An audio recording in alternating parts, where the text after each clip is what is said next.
America has a very hard time believing that somebody has better technology than they do. They can't get their minds to that point. They can't simply say, we've lost the EV battle, we need to find a solution. We look at solar panels. Like, solar panels to this day are all made in China, and they are all imported into the United States. The United States should have demanded that we are going to have you bring in your technology and you're going to build them here in the United States if you want to sell them in the United States. And on this point, I don't think the President of the United States, Donald Trump, is wrong. I think there has been a very clear trend where global countries and their companies have taken big full advantage of America's very open borders to sell. Allow me to give you the perfect example. This is actually probably a great question to ask. Yesterday, it was announced by the American government that Huawei, which just created its own AI chip, any country in the world that uses the Huawei AI chip is breaking the rules. And everybody said, what rule? Whose rules? And because America is so interconnected, they can push people around. They can say to France, they can say to Mexico, if you use the Huawei AI chip, you cannot trade with us anymore. Like, that's the kind of, it's not about competing. The Americans need to learn to go back to the America I grew up in and say we need to compete. We have a better system than the Chinese do. I still believe that. The American DNA and the American system is still far better than, I believe, the Chinese system long term. The problem is America is frightened right now. America is so frightened by China that rather than compete, what they're doing is they're putting up walls.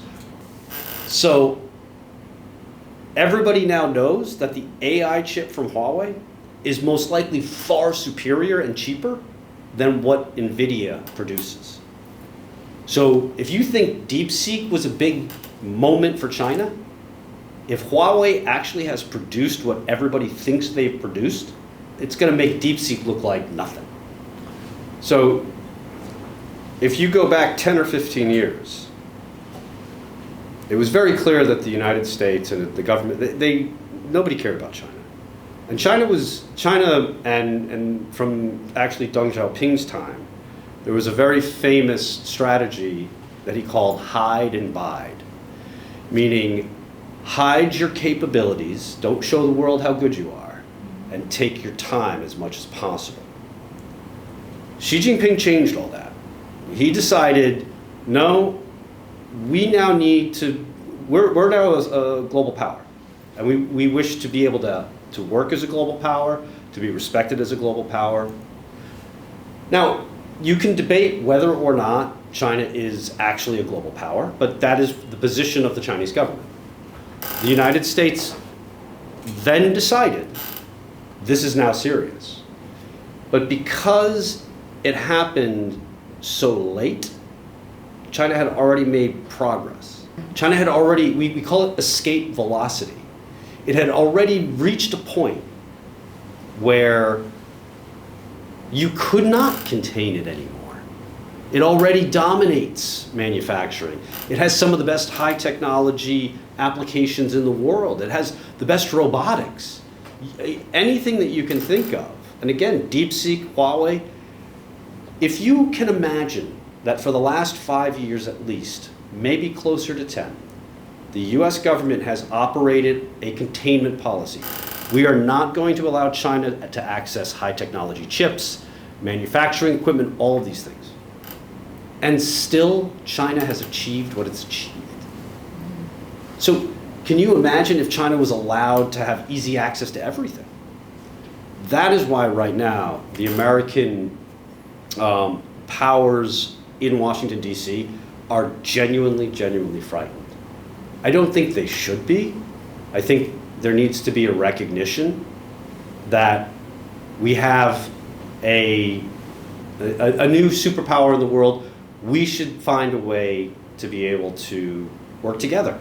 There are far more variables and factors in common between China and the United States than most people recognize.